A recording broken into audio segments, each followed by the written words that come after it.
All right. Hey guys, it's Victor, Gimmeabreakman, and my son. Say hello. Hello. And we're using a 360 camera. It's called Insta360. I wish I could link to this so you could buy it and then make me some money on Amazon or something. So many little things I want to mention. Oh, first of all, we're going to go to pick up. This is a laundry video, which means a long rambling video, and it's kind of a visual podcast. Just look around, enjoy. We're using a function on here. Just a second. もしもし。もしもし。 Say good morning. Ohayou gozaimasu. おはよう。今出たから。さっきだけど。さっき出たけど。出たの？うん。 Okay. じゃあ。 Hi. Nice to meet you. Okay. So, we are on our way to pick up Ji-chan and Ba-chan, which are, that's Japanese for grandpa and grandma. And they live about 30 minutes away. Every weekend, almost every weekend, we go and pick them up. And, yeah. So anyway, the Insta360 camera has a function where you can see me and you can see what's ahead of us at the same time. In a little box, you'll see me in a little box if this works correctly. Air conditioner is kind of cold today. It's been hot every day, as usual. The typhoon came last week, but didn't really bother us too much. Though we did prepare for it by taking in everything, taking in the laundry poles off the balcony, and a few businesses here were they put sandbags and plastic in front of their doors to prevent possible flooding. So a couple places were shuttered over during the time when the typhoon was expected to hit, but it didn't really hit anyway. Oh, and one thing I discovered, in the building where my school is, they have an underground garage, and it got me thinking about basements. I did a little research, and it's like in, oh, well, look at that car. Look at that car, Vic. What the hell? We started thinking about basements, and a lot of buildings have basements where you can park your car, but houses don't have basements in Japan. I don't know why. Almost never. It's like a tiny percentage. I forgot the exact number, but it's very, very tiny. Almost nobody has a basement here. And I doing their search. Someone said on Reddit they were looking to buy a house, but they wanted a basement. And other people are like, I've never seen a basement in Japan. Yeah, I don't think I've seen a basement, but buildings have basements. Like the Chunichi building, which is a brand new building they built here in Sakai, huge, beautiful building, has like 2 or 3 basements. They go B1, B2, B3, you know, it'll go down 3 stories, which seems like a good use of space, but I'm not sure why they don't do it in houses. It seems like an excellent way to expand, you know, because you have no land here. I mean, no space to build anything, so it seems like the smart thing to do would be just to put a basement in your house so you can have that extra space, right? Yeah. Oh, so the basement at the building has a contraption. So when you drive down into the basement, you drive over this big metal. It looks just like flooring, right? Just like floor, but that's for flooding. So they were testing that. I happened to be leaving the building when the maintenance guy was down there pulling it up, and it actually tilts up, so it prevents water from going down there. But I mean, only for up to a meter or something. So if you really flood, you're screwed. Anyway, interesting. These glasses, by the way, were chosen by my daughter. I let them pick out, little Victor and Amelie. I let them pick out. Oops. I let them pick out glasses a couple years ago, and these are the ones that she picked. I did not like them at first. I thought they were kind of corny. Yeah, and I think my initial impression were these are kind of like Harry Potter glasses. But the funny thing on the last video that I uploaded, walking in the country, someone mentioned. Someone was like, most people were like, yeah, I like your glasses. It was cool. One guy was like, you're not goddamn Harry Potter. You know, he was really angry. It was kind of a funny, angry comment. Like, those glasses suck, basically. But the funny thing is, nobody has ever mentioned Harry Potter to me, though I wear these glasses. But, you know, you think it'd be an obvious comment to make, but no. Anyway, about the kids, so many things to talk about the kids. They're so funny, and I'm happy we have them. But they definitely do interfere with my relationship with my wife, if you know what I mean. But that's part of the package, I guess. But they are my life. I just can't imagine. It's so weird that they did not exist before. I feel like my whole life I've been waiting for them to kind of make it. Yeah. So anyway, but the little things I wanted to mention was the funny things, the funny differences in them. Emily seems to have my personality a little bit. What do you think? You think Emily's like me or like Mom? Who's Emily, like me or Mom? Look at that crow. Papa. Like Papa. What about you? Are you like Mom or me? どっちも Dochimo, both. Dochimo. Look at that crow eating that garbage there. Bick is very, he tends to lecture me about faux pas or things that I shouldn't do, which I think is kind of funny. About a month ago or so, we went to the chicken place. We've been going to this chicken place, this 80-year-old chicken place. And you might think, what's a chicken place? It's not like Kentucky Fried Chicken. It's a store that sells Cochin chicken, which is famous in Nagoya. Cochin chicken is basically local chicken. It's supposedly better than other chicken. Like the eggs are double the price of Cochin chicken. They make eggs too, of course, because they're chickens. And the meat is supposedly better. So they sell the meat. It's like a butcher for chickens, for chicken meat. And the first time I went in there, I asked if they had any. I bought some stuff, and then they also sell fried, cooked, pre-cooked chicken. The cooked chicken there, your fried chicken and karaage, as I say, and other things like nankotsu, which is cartilage. On certain days, I think Wednesday only, maybe Wednesday and Saturday. Anyway, the most popular thing for our family is the chicken skin on a stick, which is torikawa, right, Vic? Torikawa, right? We like the torikawa, and that's about 100 yen each. So if you think about it, it's kind of pricey. I don't know. In America, that would be like 75 yen or 75 cents. All these cars. It's 7:15 now, and as soon as dragonflies, a lot of dragonflies now because of after the typhoon came, rained so much that of course gives mosquitoes places to lay their eggs. So tons of more mosquitoes, which means tons of more dragonflies because they have more to feed on. They're just everywhere, and they're huge, right? Anyway, just a little extra information there. What are we talking about? Oh, I got distracted. Yeah? What the hell are we talking about? Kids. Oh, the lecture. Yeah. So I went to the chicken's place, and it's a family-owned place, and the father and mother work there, and they're pretty elderly. The father's 82 years old, and has a great head of hair, but is kind of bent over. He's got some back problems, and the son is 50 years old or so. He's a big guy. He looks like we wouldn't want to take him in a fight or anything. He's a huge guy, but looks stocky and tall actually for a Japanese. And he's got a heart problem. So but I learned this later. And the mother, she's very cute. She's got these very fashionable, a little bit chubby, fashionable glasses, and looks very grandmotherish. And every time my kids come in, she gives them a free karaage. It's like their little, here's a bonus, and the kids are so happy to get it. Karaage is a boneless piece of fried chicken, basically. Anyway, so one day I went in there, and the mother wasn't there. So I asked, I said, where's Grandma? Is she okay? And they said, oh yeah, she just, maybe they said she was not feeling well. She had a cold or something. And I said, oh yeah, everyone's getting a cold recently. And I said, and then the guy said, well, yeah, I'm not. We're sick too. I said, what do you mean? He goes, I have heart problems. But in Japanese, shinzo, heart, doesn't have the metaphorical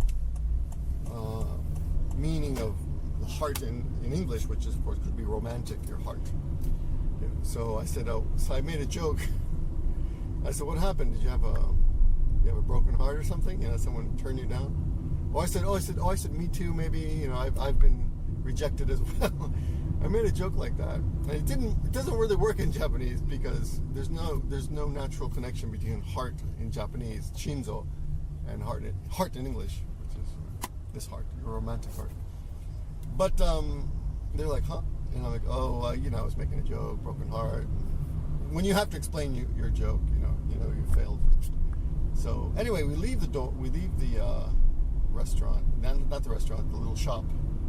There's no place to sit in there. It's a tiny little shop. It's like, if you crammed it full of people, you could have maybe 8 people, and they'd all be touching elbows. It's like that size. Anyway, after we left, this kid, little Victor, do you remember what you said to me? I made that joke about the heart. Shinzo no jodan.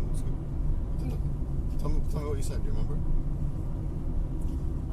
人の病気を使って冗談作らない方がいいよ。 You shouldn't use that guy's sickness to make a joke, because the guy actually he has heart disease. He goes, yeah. But the way he said it was very lecture-like. He goes, I'm going to tell you this once. He said, I'm going to tell you this once. You shouldn't make jokes about other people's illnesses. And he's right, but I don't think the guy was offended. The guys, they're really friendly towards us. Whether it's, shop friendly or sincerely friendly, of course, only they know, but I'm pretty sure it's pretty sincere. They're very friendly people. But the point is, this guy lectures me on everything. Like if no one's around and it's a red light and it says don't walk, but there's like no cars around at all, I will just cross the street because come on. And then Japanese will too, other people will too, but he's like, nope, not going to do it. But Amelie on the other side is much more,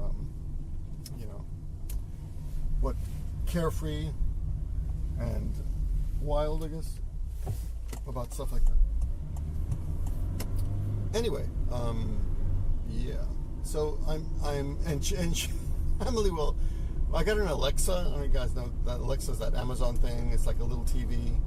It's like it's like an iPad on a box, but you can talk to it and ask it things. And so when they're studying kanji, it's very useful if you're studying kanji and you don't know kanji. Like sometimes they have to write a kanji and they'll ask Alexa, what's the kanji for? But the thing about Japanese schools is that you have to learn how to use a Japanese dictionary as well when you're 7 years old. So recently Amelie's been struggling to figure out how to look up words. Like she's looking up the word chushajo yesterday, and chushajo is parking lot, and she couldn't figure out how to look it up in the dictionary, right? So, although Alexa is very useful, you can ask Alexa, please give me the kanji for chushajo. They'll write it in big letters on the screen and show you, and actually show you the stroke order too. So it's really, really useful. I would recommend that for anyone who studies Japanese. We got it on sale. Always wait for an Amazon sale before you buy one of those Amazon products because they're much cheaper. I'm sure I'll get some comments about Bezos, giving money to Steve. What's his name? Steve Bezos. Yeah. Jeff Bezos.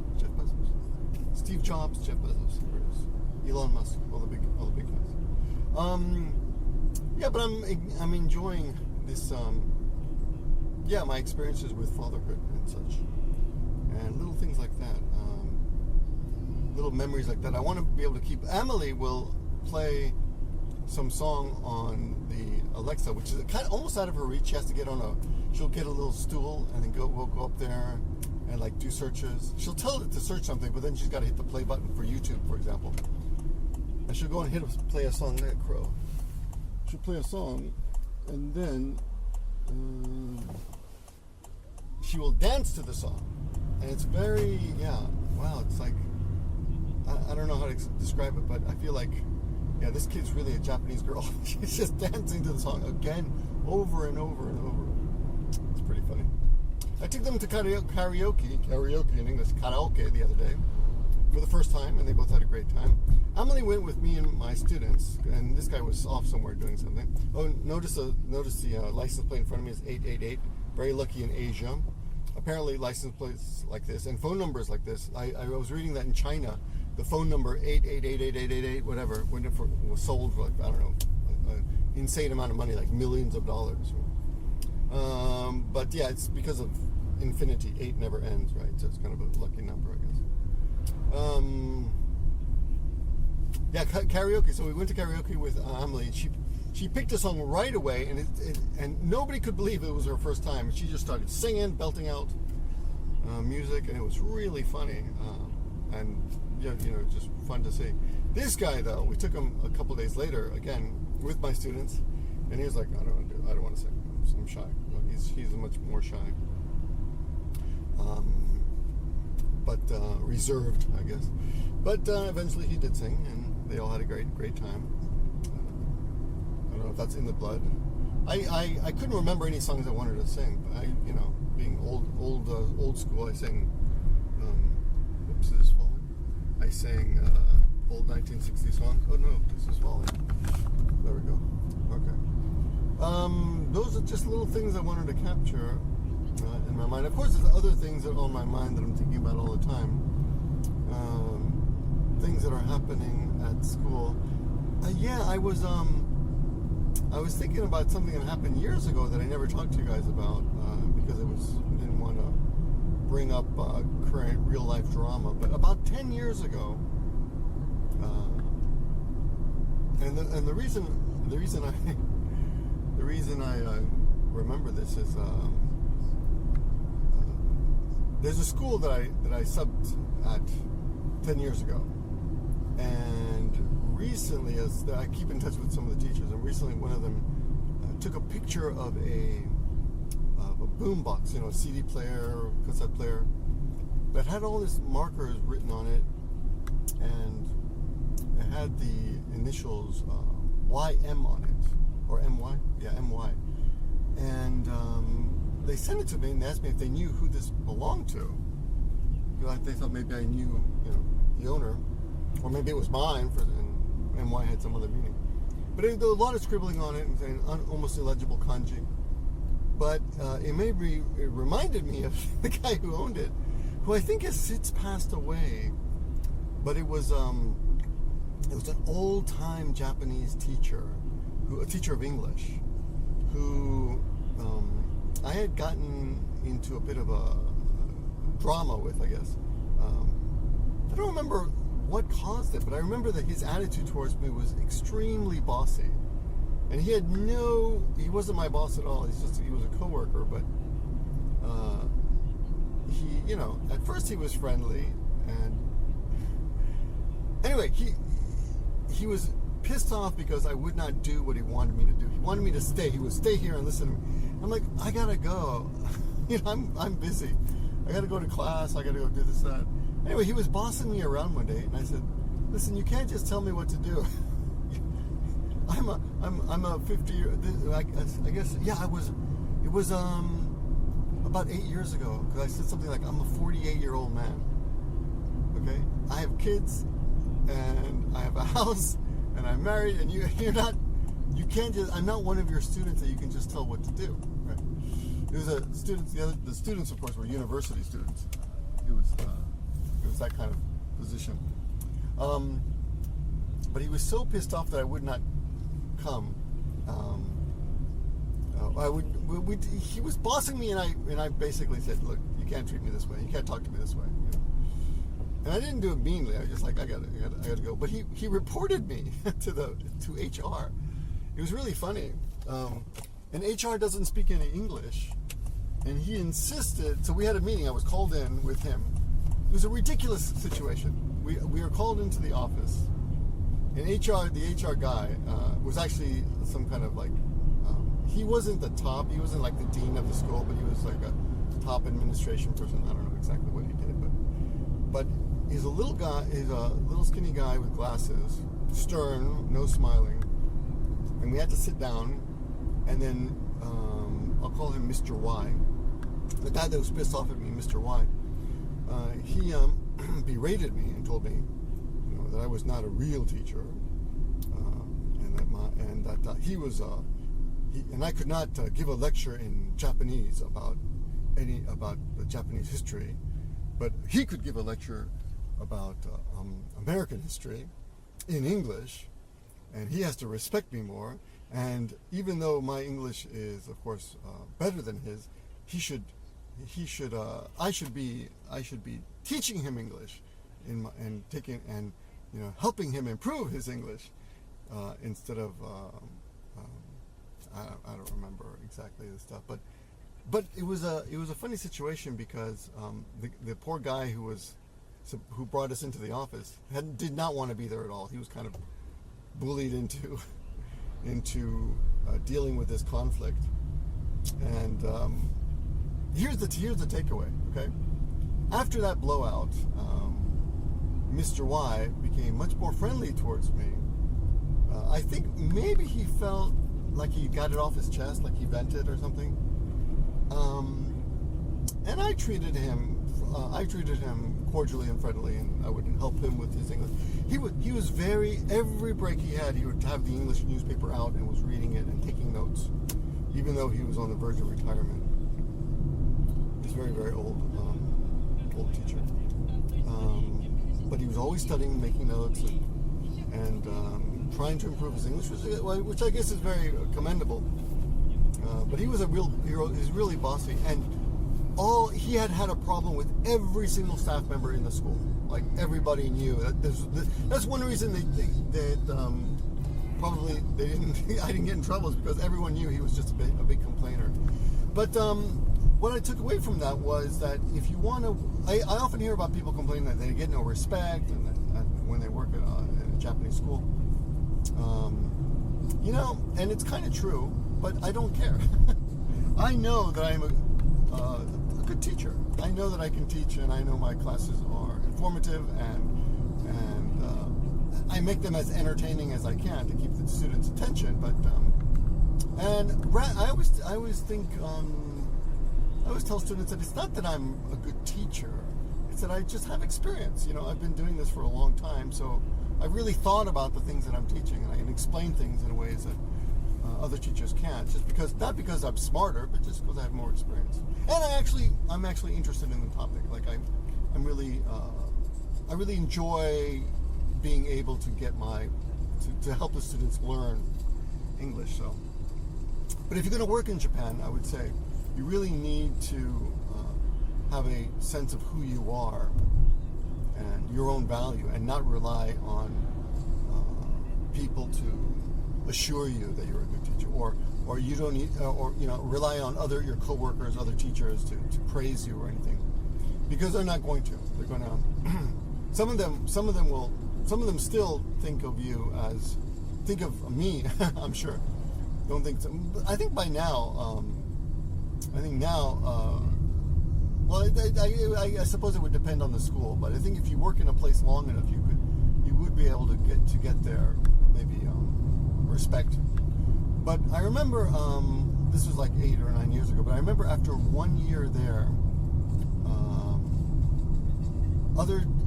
I was in the elevator once with a couple other teachers, and I said something in Japanese or something, and the conversation started up, and I joined in, and a guy was like, "What? You speak Japanese?" Like, they just never occurred to them that I could speak Japanese. They just, little things like that. They just think, you're pretty much one-dimensional to them.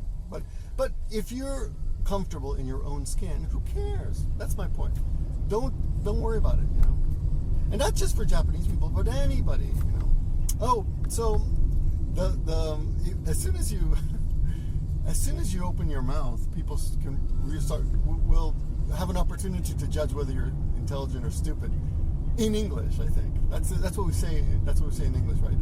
People just assume you're intelligent until you open your mouth, and then people realize you're stupid.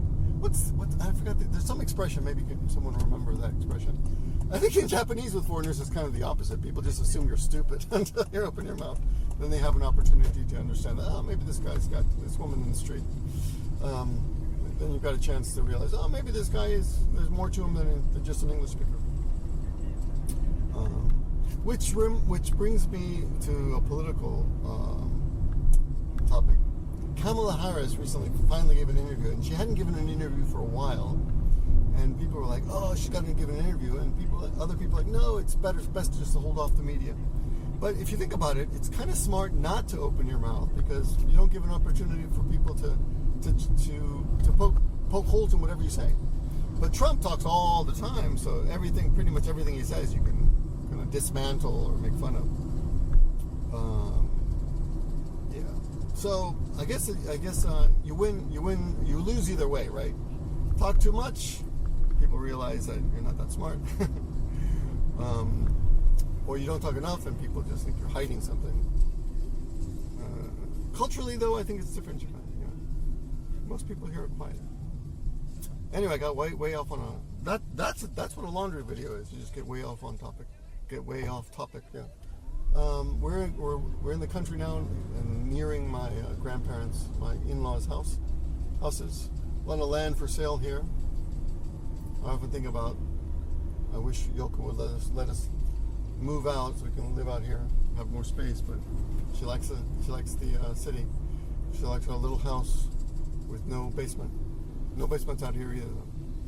Anyway, other things to say, but that's pretty much all for now. Oh yeah, so in the last video I talked about writing a book about my romantic exploits, and Kiki said, "No, you should do that. It'll hurt your family."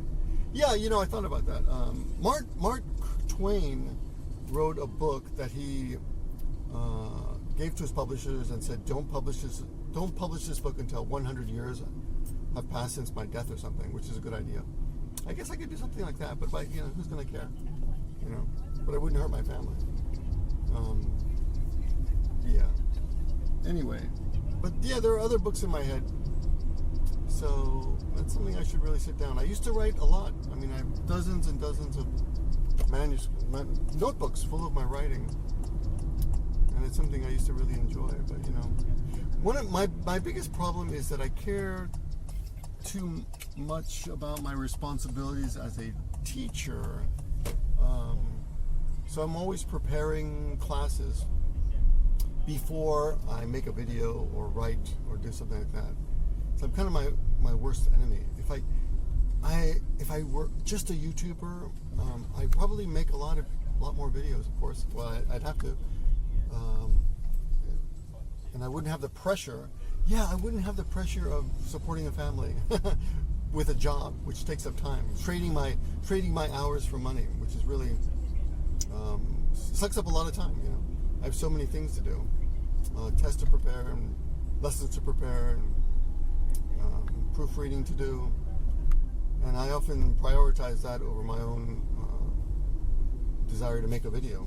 And I do have these videos planned, that I never get around to. And my wife's going to be quitting her job at the end of October, and we're thinking of trying to maybe work together on the ASMR channel. Yeah, so a lot of pressure. That's the biggest pressure for me as a human being, is making money for the family. That's what I feel. I wouldn't say I feel necessarily stressed, but I definitely prioritize that. I know that that's what I have to do. First, I have to prioritize that, because that's my job as a father. And I tried explaining this to one of my rich housewife students, who I don't even know if she's ever had a job. And we were talking about this Z generation, millennials and stuff. She's like, young people today, they're lazy, they don't want to work, they don't want to have kids. We were talking about the population decline in Japan and what to do about it. She goes, kids don't understand that having kids is a joy.